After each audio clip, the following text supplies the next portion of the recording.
Filipenses capítulo 4. Se você olhar para o lado e ver que o vizinho hoje não trouxe Bíblia, seja solidário com ele. Chame ele para ler com você, tá bom?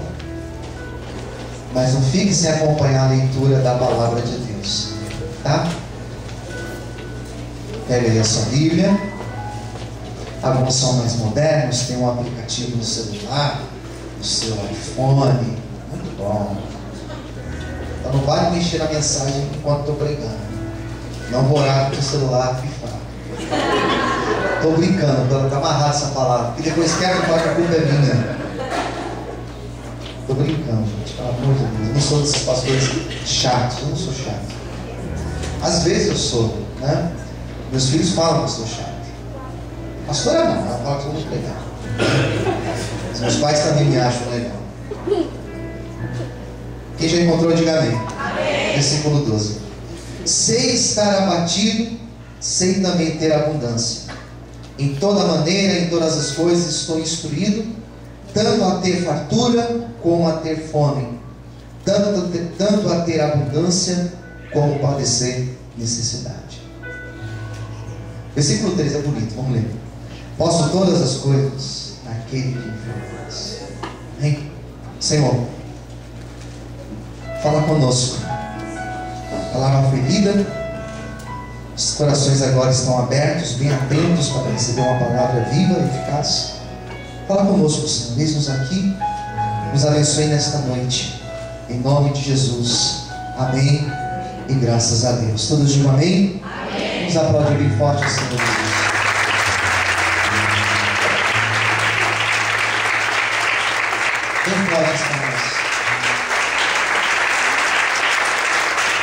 Glória a Deus. Filipenses, vou fazer uma introdução. Filipenses foi uma carta que Paulo escreveu quando ele estava preso. O apóstolo Paulo ele passou por algumas prisões e 4 cartas ele escreve estando preso. Filipenses, Efésios, Colossenses e uma carta bem curtinha chamada Filemão. A carta que ele escreve aos Filipenses, ele escreve para uma igreja que estava localizada em uma cidade chamada Filipos. Era o nome dessa cidade. Essa palavra Filipos, esse nome Filipos, né? Essa cidade, essa igreja, ela é citada por Lucas.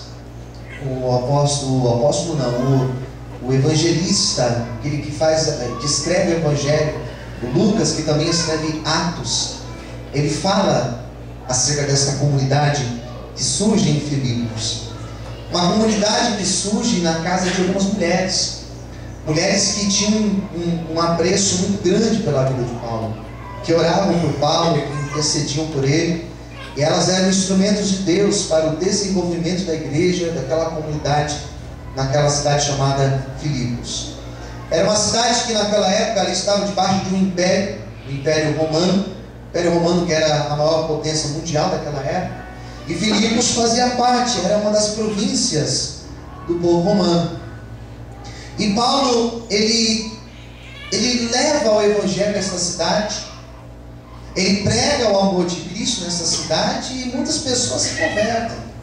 Quando a gente lê essa carta aos Filipenses, a gente percebe que Paulo gostava deles. Paulo tinha um carinho muito especial por eles, porque eles eram bem colaboradores. Eu acredito que a igreja de Filipos era como uma igreja como essa aqui, ó. Uma igreja que ajuda. Uma igreja que o pastor pede ajuda e o pessoal chega junto. A igreja de Filipos, eu tenho a sensação que eles eram assim com Paulo. Paulo pedia ajuda deles, eles chegavam junto e eles eram colaboradores com Paulo. Então Paulo resolve escrever uma carta para eles. E essa carta que Paulo escreve, por que eu fiz menção que ele estava preso? Para você entender que é uma carta que, mesmo ele estando preso, Paulo escreve coisas. Vale a pena depois você ler esses 4 capítulos, porque Paulo escreve de uma maneira que dá a impressão que ele estava num spa, que ele estava num resort.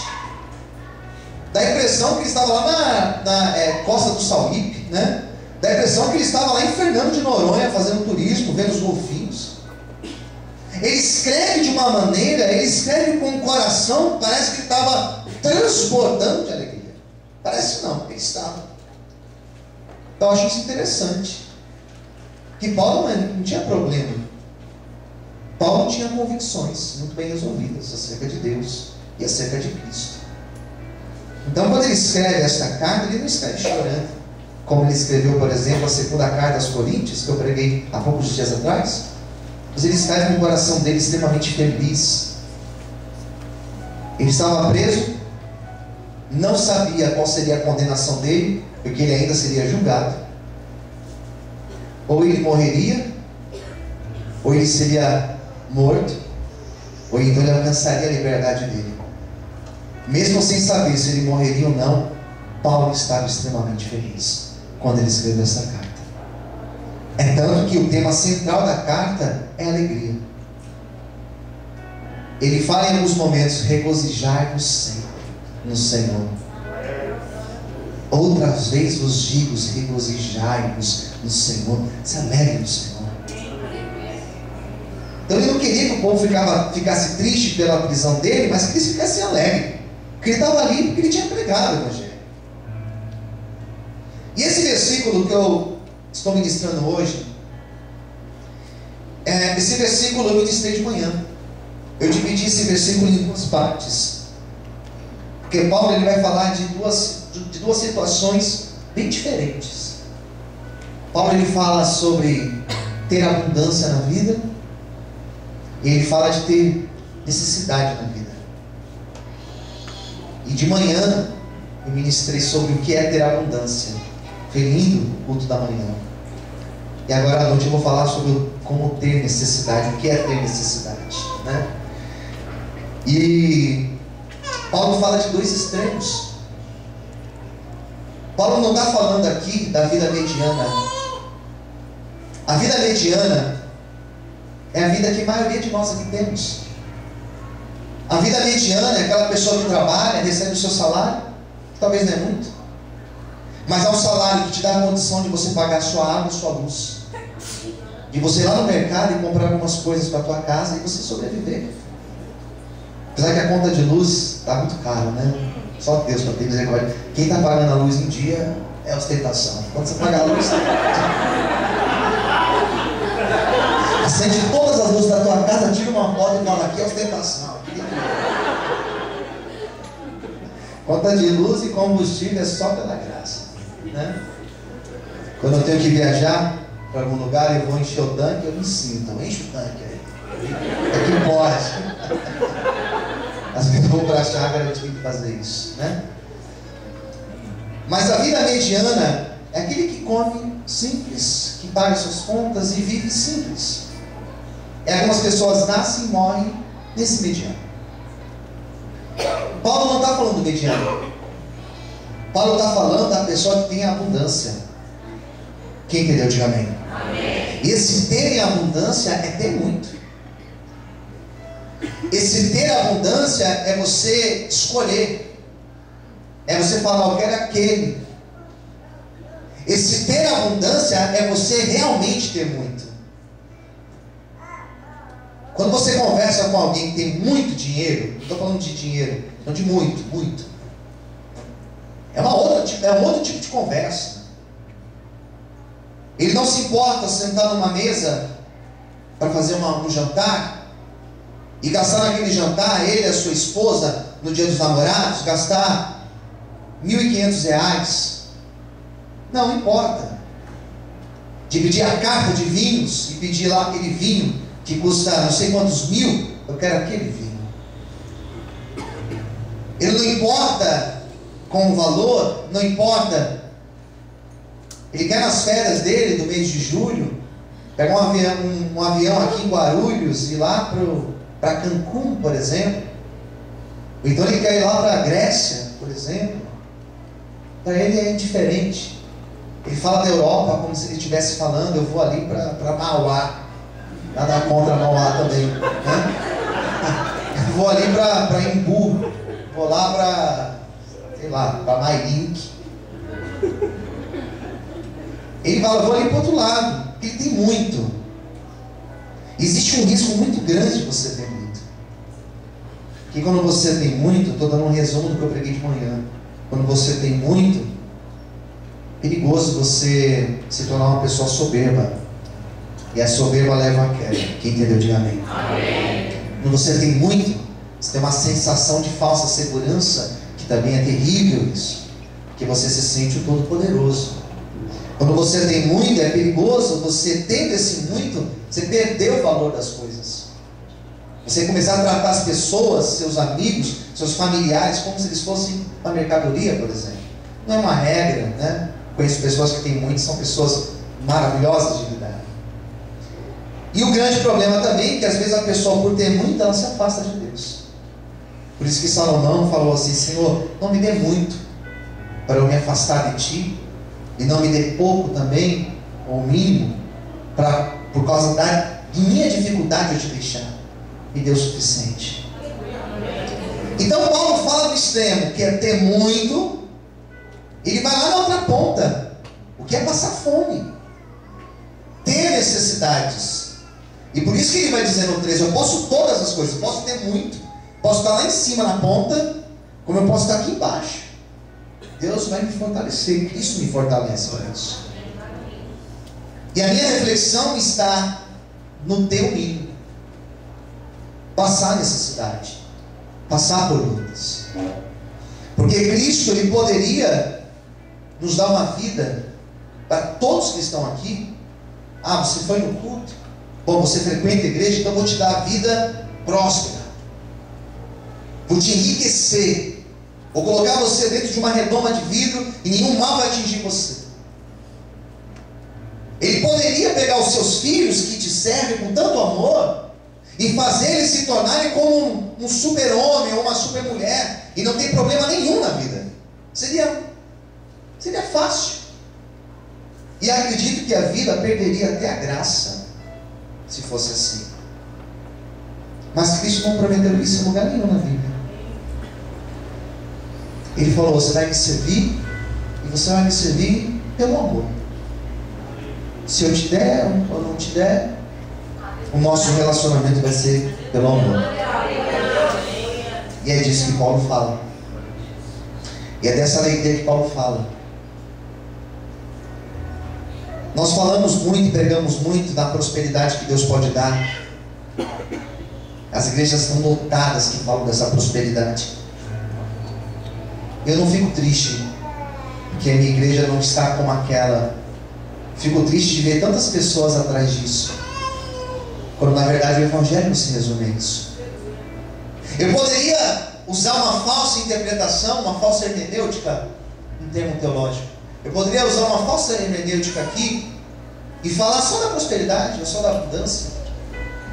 E todos sairiam daquela porta hoje, felizes comigo, iriam me abraçar depois do culto, iam tirar foto, iam postar na rede social: o culto foi maravilhoso, porque Deus vai trazer abundância, vai prosperar. Eu poderia pregar isso para vocês hoje. Mas o texto fala de duas coisas. Ele fala também que Deus permite a necessidade. E se Deus permitir a necessidade? E se Deus permitir a luta? Existem alguns problemas quando Deus permite a luta, que eu gostaria de compartilhar com vocês rapidamente. 5 ideias.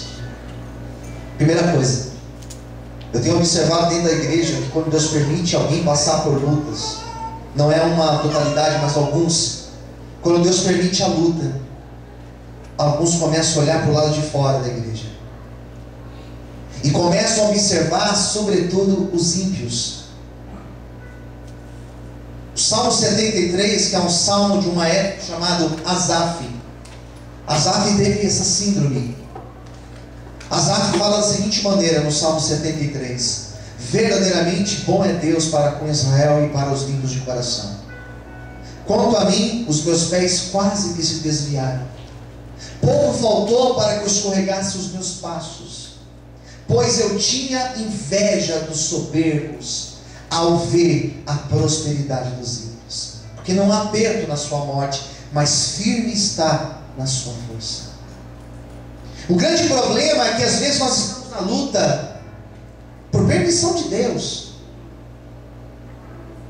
E nós começamos a olhar para o ímpio e começamos a fazer um comparativo. Sabe o que é isso? Você olha para ele e fala assim: a vida dele está melhor do que a minha. Eu sirvo a Deus, que conforme o pastor fala na igreja, é um Deus grande e poderoso. Conforme as músicas que a gente canta lá, ele é muito grande. Peraí, por que esse Deus tão grande permite eu, que sou fiel a Ele, passar por tantos problemas? E lá no meu trabalho, lá na sessão do meu lado lá, o meu amigo de trabalho, o meu colega da faculdade, o meu colega da minha rua, que não tem nada de Deus, ele tem uma vida muito melhor do que a minha. E o grande problema é que muitas pessoas passam por esta síndrome. Quando estão na luta, começam a olhar para o ímpio e achar que a vida do ímpio está melhor do que a tua. E são muitos aqueles que deixam os caminhos do Senhor e acabam se desviando. Por quê? Porque são enganados por aquilo que estão enxergando.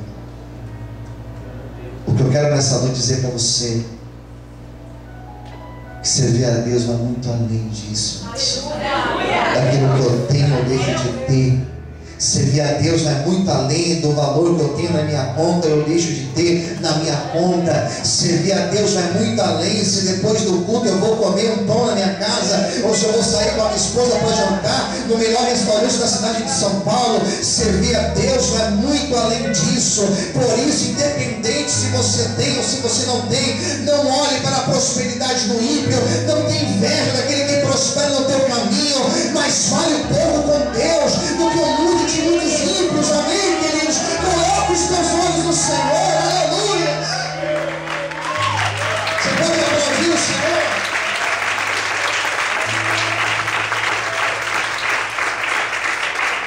Posso ouvir amém?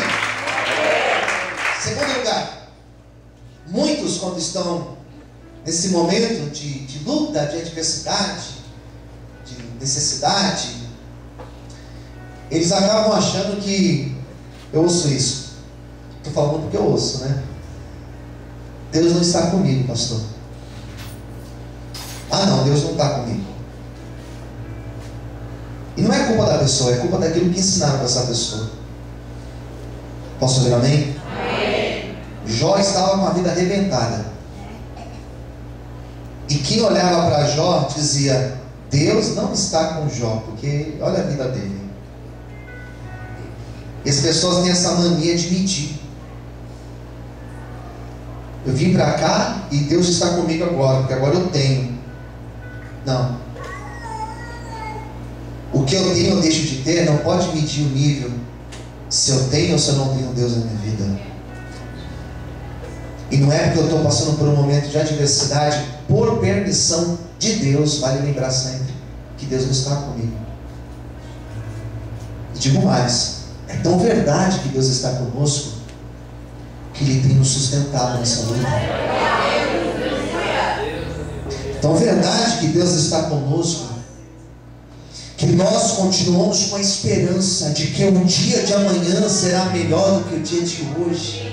É tão verdade que Deus está conosco, que talvez qualquer pessoa no nosso lugar já teria ficado em desespero, já teria talvez até cometido suicídio. Qualquer pessoa em nosso lugar já teria abandonado a caminhada, mas é tão verdade que Deus está conosco, que tem nos sustentado de pé, mesmo debaixo de lutas, de tempestades, mesmo debaixo de muitas dificuldades. O Senhor tem segurado na nossa mão. Jesus não prometeu te livrar de passar por problemas, mas Ele disse: por todos os que você passar, eu estarei contigo até a consumação dos séculos. Aleluia! Quantos podem adorar e exaltar esse Senhor nessa noite?